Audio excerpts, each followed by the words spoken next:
সরাসরি চলে যাই। এলিনা ভট্টাচার্য এবং অনুপম পাত্র রয়েছে আমাদের দুই সাংবাদিক রিপোর্টার, যারা টানা এসআইআর এবং এই অনুপ্রবেশ, এই অবৈধ কলোনি নিয়ে টানা রিপোর্টিং করছে। ব্যাক টু ব্যাক তোরা একের পর এক কলোনিগুলো যাচ্ছিস, ভেতরে গিয়ে কি দেখছিস? আমি শুনছি মানে ভিজুয়ালগুলো এসছে, আগের দিন পিঙ্কিও পাঠিয়েছিলাম, আমি দেখলাম ভেতরে দামি ফ্রিজ, এলইডি টিভি, প্রসাধনী সামগ্রী, চুল শুকানোর হেয়ার ড্রায়ার, এবং খবর পাচ্ছিও নাকি বিভিন্ন কলোনি থেকে ভ্যানে করে করে সেগুলো নাকি সমস্ত চলে যাচ্ছে বিভিন্ন চোরাগোপ্তা মার্কেট। কে আবার বিক্রি করছে ওটা? আবার অন্য কোনো নেতা চলে যাচ্ছে না তো? যে নেতাটা ওদেরকে বসিয়েছিল হতে পারে তারা ওখান থেকে তুলে নিচ্ছে। তুই কি দেখলি? সকালবেলা গেছিলাম, হঠাৎ করেই অফিস থেকে ময়ূক দ্বারা হট করে বললেন যে যা একটা স্টোরি কর। তো আমি পৌঁছে গেলাম তখন নিউ টাউনের একদম প্রত্যন্ত একটা জায়গা, আটঘরা বলে একটি জায়গা, সেই বস্তিটির নাম আটঘরা বস্তি।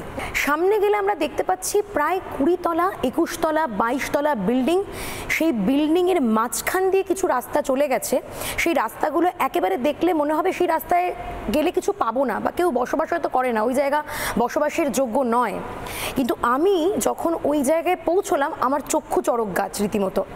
আমি দেখলাম প্রায় কয়েকশো ছোট ছোট অস্থায়ী বস্তি রীতিমতো তৈরি করা হচ্ছে, ঝুপড়ি যাকে বলে, এবং বাঁশ চলছে, হ্যাঁ তৈরি হচ্ছে। কারণ যেখানে স্থানীয় বাসিন্দা যারা রয়েছেন তাদের সঙ্গে আমি কথা বলেছি আজকে, তারা বলছেন যে আপনি এখন কি দেখছেন, আপনি আরও দেখবেন, এখন তৈরি হচ্ছে, বাঁশ পোতা হচ্ছে, আরও লোক আসবে।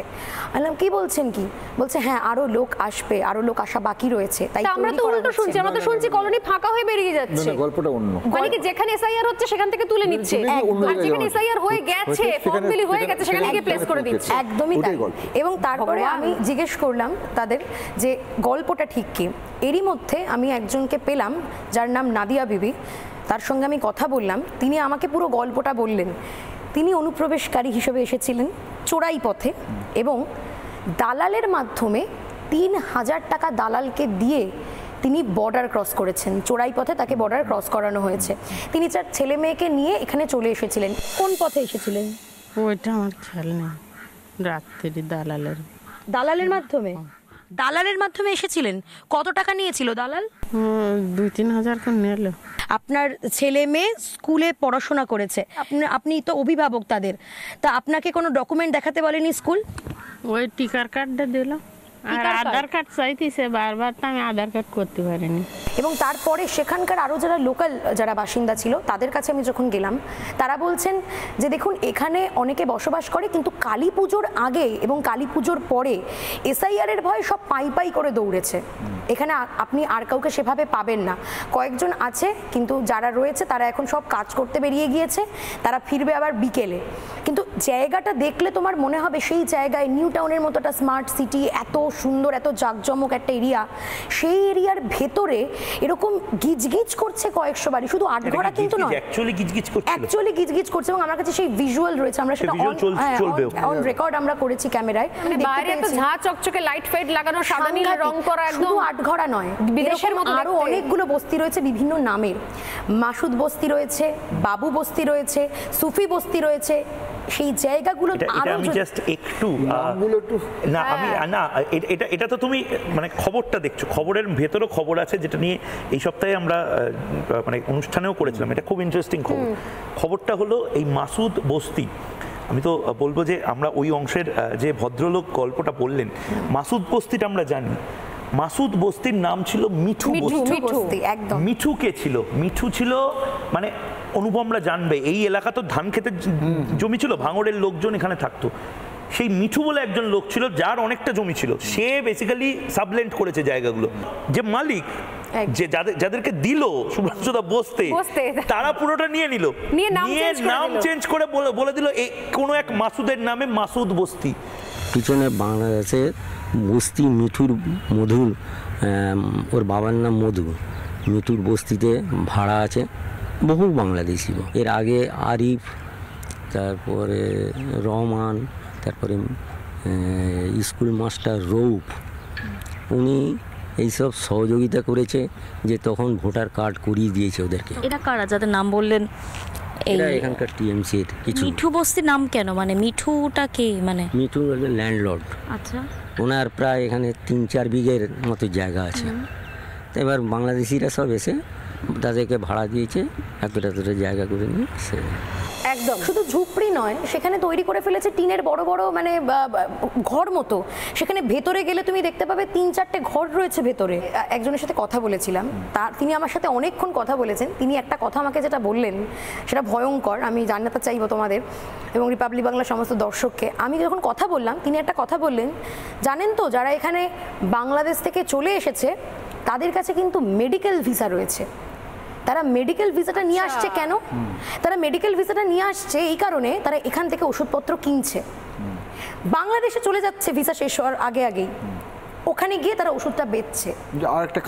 আরেকটা কারবার, এবং এটা এখানে রমরমিয়ে চলছে।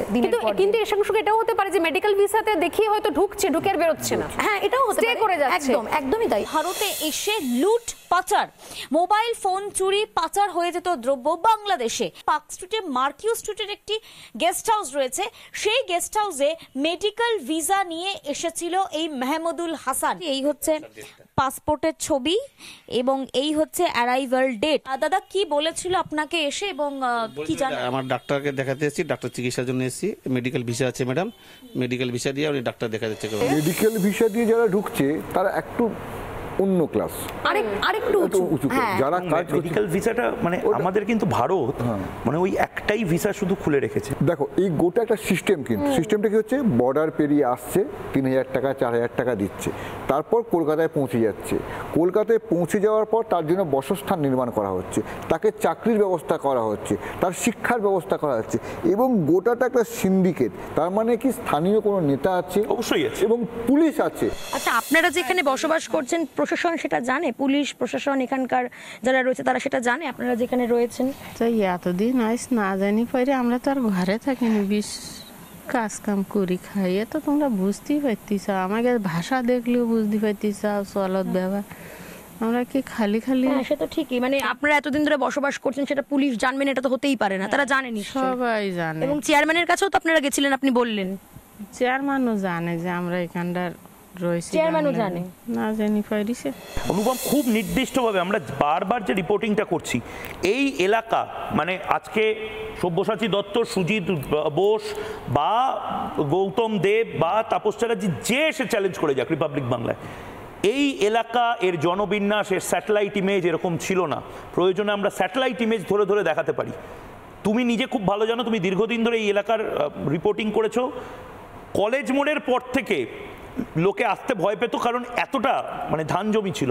সেই এলাকায় ডেভেলপমেন্ট হচ্ছে, আমরা পাগলের মতন সারা দেশে চিৎকার করে বলছি আমাদের এখানে এসো, আর সেই ডেলয়েটের কারখানা ইনফোসিসের থেকে 5 মিনিটের দূরত্বে এরকম একটা রোহিঙ্গা কলোনি থেকে আর ডেভেলপমেন্ট তো হচ্ছেই, কারণ ডেভেলপমেন্ট হবে না কেন? পঞ্চায়েত এরিয়া, বড় বড় বিল্ডিং হচ্ছে, সেখানে ট্যাক্স কম, সেখানে রেজিস্ট্রেশন কম, আর এর সুযোগ নিচ্ছে তো কিছু অসাধু ব্যক্তি যারা বিভিন্ন সিন্ডিকেট চালাচ্ছে। না, আমি জাস্ট একটু ইন্টারফেয়ার করছি। আমি দেখছিলাম যে গুগলে আজকে আটঘরা শুনতে সার্চ করে আটঘরায় কিন্তু বেশ অনেকগুলো নামি ব্র্যান্ডের কোম্পানি সেখানে আবাসন তৈরি করেছে, এবং 2 BHK 3 BHK ফ্ল্যাট সেখানে প্রায় জলের দরে পাওয়া যাচ্ছে, মানে 20 লাখ 25 লাখ 29 লাখ, যেটা প্রায় অসম্ভব সেরকম ফ্ল্যাট, মানে সমস্ত অ্যামিনিটিস সহ, সুইমিং পুল, জিম টিম সহ সেখানে পাওয়া যাচ্ছে। একদমই তো, কারণ পঞ্চায়েত এলাকা, পঞ্চায়েতে রেজিস্ট্রেশন কম, তাদের রেজিস্ট্রি খরচা কম, ফলে যারা আসছেন এখানে তারা একটা বিপুল একটা পরিবার নিয়ে ঢুকে যাচ্ছে, কম পয়সা ফ্ল্যাট পেয়ে যাচ্ছে, কিন্তু তাদের বাড়ির কাজের লোক কোথায় পাবে? এই সমস্ত জায়গা থেকে তারা আসছেন খুব সহজে। বড় বড় ডাক্তারের ঘরে কাজ করছে, বড় বড় ইঞ্জিনিয়ারের ঘরে কাজ করছে, এবং এলাকায় পরিচিতি হয়ে যাচ্ছে। এটা চিনার পার্ক থেকে শুরু হচ্ছে, একদম চিনার পার্ক থেকে রাজারহাট রোড যতটা যাচ্ছে একেবারে এই ডান দিকটা একটুখানি গেলেই এই আটঘরাটা শুরু হচ্ছে, ডান দিক আর বাদিক পুরোটাই বস্তি। এবং এখানে বিপুল পরিমাণে মানুষ, যারা আমি এই অঞ্চলের ছেলে, আমি এখানে বড় হয়েছি, এইখানে আমার পড়াশোনা, আমরা কোনোদিন এরকম দেখিনি। আমাদের কাছে রোড বলতে ভিআইপি রোড, একটা লেন, নামটাই দেওয়া হয়েছিল ভিআইপি রোড, কারণ সেই সময় বাবুরা ওই সময় জায়গা রাস্তা দিয়ে যেত। ভিআইপি রোড থেকে হলদিরাম থেকে ডান দিকে শুধু হোগলা বন ছিল, রাইট, আর একটা মাত্র শুধু আশ্রম ছিল, একটা বুদ্ধিস্টদের একটা আশ্রম ছিল, সেখানে বাচ্চারা থাকতো যাদের বাবা মা নেই, তাদেরকে রাখা হতো। ওর পর গোটা রাজারহাট হোগলা বন ছিল, আর একটা ছোট ক্যানেল ছিল, যেখানে ওই যারা ওইখানকার গ্রামে, কিছু তো গ্রাম আছে ওখানে, স্থানীয় বাসিন্দারাও আছে, তারা গরু চড়ানোর জন্য ওই ওই ক্যানেল থেকে গরুটাকে ধাক্কা মারতো ওপারে চলে যেত, আবার সন্ধ্যেবেলা ওই গরুকে এখানে নিয়ে খুব ভুল না করলে মানে এই ছিল রাজারহাট। খুব ভুল না করলে মানে আজ থেকে অন্তত 10, 12 বা 15 বছর আগেও কিন্তু এই গ্রামগুলো ছিল, ছবি তোলা হতো এরকম গ্রামেতে, মিউজিক ভিডিও শুট হচ্ছে, ফটো শুট হচ্ছে, এরকম মনে আছে আমার। আমরা ওই অঞ্চলে যেতাম শুধুমাত্র ফাঁকা মাঠের জন্য, ক্রিকেট খেলার জন্য। আমাদের ছোটবেলাটা এইভাবে কেটেছে, এই বস্তিগুলোতে আমরা দেখলাম হতে, এবং মানে পিল করে মানুষ ওখানে ঢুকেছে। শুধু এই বস্তিটার কথা না, মানে ও এর আগে যেটা অসংখ্য বস্তি, মানে নির্দিষ্টভাবে ওই শপিং মলের সামনে দিয়ে প্রথম যে ভিডিওটা এলো আমাদের প্রতিনিধি শেখর পাঠালো, তারপরে পিঙ্কি গিয়ে পরপর যাদের সাথে ইন্টারভিউগুলো করলো, মানে সেই বাইট বেলটা মারাত্মক এবং খুব অদ্ভুতভাবে। শুভ্রাংশুদা, সোনালি, খুলনা, সাতক্ষীরা, পায়রা ভোটার কার্ডের জন্য টাকা দিয়েছিলেন? না না, ভোটার কার্ড আমাদের কিচ্ছু নেই এসব। কোন জেলায় ছিল বাড়ি? খুলনা জেলা। খুলনা? 2 বছর হয়েছে। হ্যাঁ 2 বছর হচ্ছে। 2 বছর? কোথা থেকে, কোন জেলায় থাকতেন বাংলাদেশের? পায়রা জেলা। কোন জেলায় আপনার বসবাস ছিল? বাংলাদেশের কোন জেলায় আপনি বসবাস করতেন? সাতক্ষীরা জেলা। সাতক্ষীরা। বাবার জন্ম বাংলাদেশে, মায়ের জন্ম মনে হয় এখানে হবে। বাবা কোথায় জন্মেছে? বাংলাদেশে কয়রাই। কয়রায় জন্মেছে? 2 নম্বর কয়রা। কতটা ডেসপারেট এবং কতটা কনফিডেন্ট যে ওদের কিছু হবে না। ওরা হাবড়া, গুমা, অশোকনগর, স্বরূপনগর এইসব জায়গায় থাকতে পারতো, ওরা বারাসতে থাকতে পারতো, দমদমে থাকতে পারতো। ওরা জানে নিউ টাউনে এত সিকিউরিটি, এত হাই প্রোফাইল লোকজন, এত কিছুর পরেও ওদের কাজ করা হবে। মুর্দান পুরোপুরি প্ল্যান মাফিক। সত্যি করে বল, টানা নির্বাচন কমিশন করছিস, এসআইআর এর ননস্টপ কভারেজ করছিস, রিপোর্টিং করছিস, লাভ হবে বলে মনে হচ্ছে? আমি আগের দিনও ময়ূকদাকে বলেছি 70 থেকে 75 লক্ষ নাম চোখ বন্ধ করে বাদ যাবে। স্বর্ণালী তখন ছিল না, মানে হিসেবটা বল, নয়তো হিসেব আবার দর্শকেরও মনে হবে, মানে 10% অফ দ্য ইলেক্টোরেট। একদম, কারণ 50% নাম মিলেছে, ম্যাচিংয়ে হয়েছে, পড়ে রইল 50%। মুখ দেখে বলছিলাম যে 20 to 25% শিফটিং ভোটার, নতুন ভোটার, সব কিছু মিলিয়েও যদি 40% ধরা হয় যে ডেড ভোটার, ফেড ভোটার, তারপরও 10% ভোট আছে যারা ফলস ভোট, যে ভোটটা পড়তো 3:30 পর থেকে 5টা 5:30টার মধ্যে। তার আগে তো মানুষ ভোট দেয়, কিন্তু এই 3:30, 4টে মানুষের পরে কে ভোট দেয়? এই যে ফলস ভোটটা পড়ে, এই ভোটটা বাদ যাবে। এবং এই ভোটটা আমি যদি 7 কোটি জনসংখ্যা ধরি পশ্চিমবঙ্গের, 7 কোটি ইলেক্টোরেট মানে ভোটার মোটামুটি, সেখান থেকে যদি 10%ও তুমি বাদ দাও, 70 লক্ষ তো চোখ বন্ধ করে। মানে এটা কেউ, এটা কিন্তু অঙ্ক স্বর্ণালী, মানে 10%, আমি অঙ্ক বুঝে গেছি, কিন্তু 10% বাদ দেওয়াতে সরকার ওলটপালট হতে পারে কি? না, খুব ইজি। 5% ভোট এদিক ওদিক হলে, 5% মানে হচ্ছে যেটা বারবার শুভেন্দু অধিকারী বলছে, 39 to 40 লাখ, মানে 40 লাখ মানুষ যদি আজ হঠাৎ করে খেপে গিয়ে মনে করেন তৃণমূল নয়, সিপিএম নয়, কেউ নয়, আমরা একেবারে বিজেপির দিকে যাব, আজ এই রাতে সরকার পড়ে যেতে পারে। বাই দ্য ওয়ে, এটা আপনারাও জেনে রাখুন, ডেথ সার্টিফিকেট যদি নাও থাকে আপনাদের, আপনারা যদি কোনো ধরনের কোনো অ্যাকশন না নেন, ডিঅ্যাক্টিভেট ওটা অটোমেটিক্যালি হয়ে যাচ্ছে। এটা অটোমেটিক। এবার একটা ফর্মই যাবে না, এত দৌড়ঝাঁপ করতে হবে না যে আমার কাগজ দেখাবেন, কাগজটা দেখাতে হবে। হঠাৎ করে কেউ বলল কাগজ নেই দিখাएंगे, তাহলে কিন্তু তারও ডেট ডিঅ্যাক্টিভেট হয়ে যাবে, সেটা একটা কেলেঙ্কারি হবে। না, একটা জিনিস আমাকে বলছে, এই যে কেন্দ্র জাতীয় নির্বাচন কমিশনেরও টিম আসছে, কেন আসছে? মানে তাদের কাছে কি অন্য কোনো খবর রয়েছে যেখানে কিছু এসআইআর এ গন্ডগোল হতে পারে বা অন্য কিছু হতে পারে? বলতে একদম স্পেসিফিক ইনফরমেশন। কি ইনফরমেশন? কমিশনের কাছে একদম স্পেসিফিক ইনফরমেশন রয়েছে যে এসআইআর নিয়ে কিছু কাজ এমন যেটা বিএলওদেরকে চাপ দিয়ে করানো হচ্ছে, এবং একের পর এক বিএলওদের। আমি তো একটা টেলিফোন কনভারসেশন শুনছিলাম, এক তৃণমূল নেতা, একজন মহিলা, তিনি বিএলও, তাকে কি ভাষায় কথা বলছিল।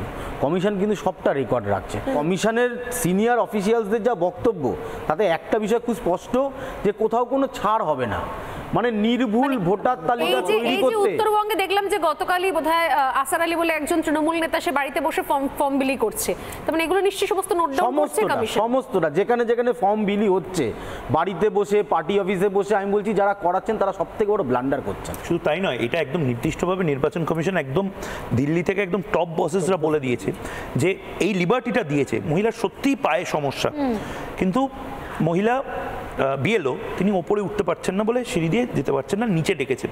এটা একটা ইস্যু হয়েছে, হওয়ারই মতন, কারণ নির্বাচন কমিশন এখন এই লিবার্টিটা দিচ্ছে। স্বর্ণালী, তোমার যদি শারীরিক কোনো অক্ষমতা থাকে, তুমি তোমার বাড়ির আরেকজনকে রিপ্রেজেন্টেটিভ হিসেবে, তাকেও হেল্পিং হ্যান্ড হিসেবে নিতে পারো। উনি যাকে চাইবেন যে ওনার সাথে উনি অসুস্থ শারীরিকভাবে নিয়ে এই ক্রাইসিসটা, এটা আগের দিন আমি স্বর্ণালীর সাথে কথা বলছিলাম, তৃণমূল নেতাকে নিয়ে কিন্তু ঘোরা যাবে না। হ্যাঁ, আমাদের এই পর্বটা শেষ করার আগে আমাদের দুই রিপোর্টারের কাছে একটা স্পেশাল ছোট্ট ইনফরমেশন জানতে চাইবো। মানে এই টেবিলে বসেই একদম অন ক্যামেরা মমতা বন্দ্যোপাধ্যায় কি ফর্মটা ফিল আপ করেছেন না করেননি? মমতা বন্দ্যোপাধ্যায় আমাকে ভেতরের ইনফরমেশনটা বলতো। সেই ছবি তো অলরেডি নির্বাচন কমিশন দিচ্ছে, সৌগত রায় ছবি দিয়েছে, আজকে কিছু নেতার ছবি দিয়েছে। মমতা বন্দ্যোপাধ্যায়ের বাড়িতে ভিজিট হয়েছে, ফর্ম নিয়েছেন উনি। এবার ফর্ম নেওয়া আর ফর্ম দেওয়ার মধ্যে দুজনই ছিল। একজন টুইট করে বলেছেন আমি ফর্ম নিইনি, টুইটটা স্পষ্ট যে আমি। আরেকজন কথা বলছেন না বিএলও, কিন্তু এর মাঝে আরেকটা জিনিস আছে, কাহানি মে এক টুইস্ট বিয়ে, সেটা হলো এই বিএলও মমতা বন্দ্যোপাধ্যায়কে যদি ফর্মটা দেন, এইটা যদি ডকেটেড থাকে তাহলে মমতা বন্দ্যোপাধ্যায় মিথ্যাচার করছেন, আবার মাফ করবেন কিন্তু। আর যদি এটা ডকেটেড না থাকে তাহলে এই বিএলও ভদ্রলোক ফুটেজ খাওয়ার জন্য এটা করেছেন। বেশ, অনেকের বাড়িতে ফর্ম চলে এসছে, আর যাদের বাড়িতে এখন আসেনি তাদের তাড়াতাড়ি চলে আসবে, তাই নির্দ্বিধায় যত দ্রুত সম্ভব ফর্মটা ফিল আপ করে নিন চটপট করে। নানা ধরনের কন্টেন্ট দেখার জন্য লাইক করুন, শেয়ার করুন আমাদের ফেসবুক পেজ, সাবস্ক্রাইব করুন আমাদের ইউটিউব চ্যানেল। পাশাপাশি অন্যান্য ব্রেকিং নিউজের জন্য অবশ্যই চোখ রাখুন রিপাবলিক বাংলায়।